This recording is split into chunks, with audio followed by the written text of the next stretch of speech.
ലോക്സഭാ തെരഞ്ഞെടുപ്പിൽ ഇടതുമുന്നണി നേരിട്ട കനത്ത തിരിച്ചടിക്ക് പിന്നാലെ CPM-ൽ പടയൊരുക്കം. മുഖ്യമന്ത്രി പിണറായി വിജയന്റെ ഏകാധിപത്യ പ്രവണതകളും നേതാക്കളുടെ ധാർഷ്ട്യവും അഴിമതികളും സമൂഹ മാധ്യമങ്ങളിലടക്കം ചർച്ചയാകുന്നതിനിടെയാണ് മുതിർന്ന നേതാക്കളായ തോമസ് ഐസക്കിന്റെയും MA ബേബിയുടെയും നേതൃത്വത്തിൽ പാർട്ടിയിൽ പടയൊരുക്കം. കഴിഞ്ഞ ദിവസങ്ങളിലായി നടന്ന CPM ജില്ലാ കമ്മിറ്റി യോഗങ്ങൾ എല്ലാ അർത്ഥത്തിലും പിണറായി വിജയനെതിരെയുള്ള വിചാരണയായി മാറുകയായിരുന്നു.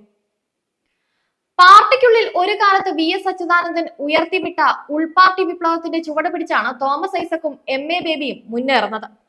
വർഷങ്ങൾക്ക് മുൻപ് തുടങ്ങിവെച്ച പിണറായി വിരുദ്ധ ചേരി വീണ്ടും കരുത്താർജിക്കുന്നത്. ലോക്സഭാ തെരഞ്ഞെടുപ്പ് തോൽവിയുടെ പിന്നാലെ ചേരുന്ന വിവിധ ഘടക സമ്മേളനങ്ങളിലാണ് പഴയ VS ഗ്രൂപ്പിന്റെ രൂപത്തിലുള്ള പോർമുഖം തെളിയുന്നത്.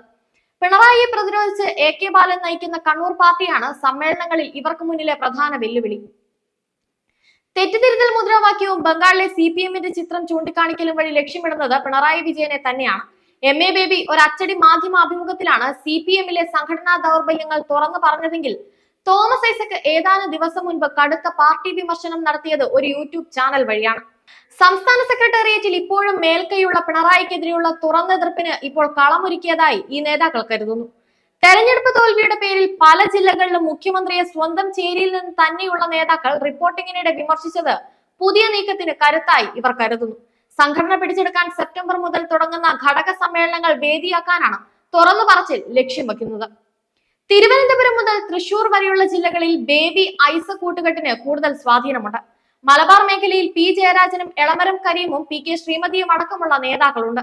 തിരുവനന്തപുരത്ത് കടകംപള്ളിയും N ശിവൻകുട്ടിയും, മുൻ മേയർ ജയൻ ബാബുവും, കൊല്ലത്ത് PK ഗുരുദാസനും, പത്തനംതിട്ടയിൽ രാജു എബ്രഹാമും, ആലപ്പുഴയിൽ G സുധാകരനും U പ്രതിഭയും, എറണാകുളത്ത് മുൻ മേയർ C ദിനേശ് മണിയും, തൃശൂരിൽ MM വർഗീസും ഉൾപ്പെടെ മുൻനിര നേതാക്കൾ ഈ ചേരിക്കൊപ്പം ചായും. തുടർഭരണത്തെക്കാൾ സംഘടന പിടിച്ചടക്കൽ പ്രധാന ചുവടുവയ്പായി ഇവർ കാണുന്നു.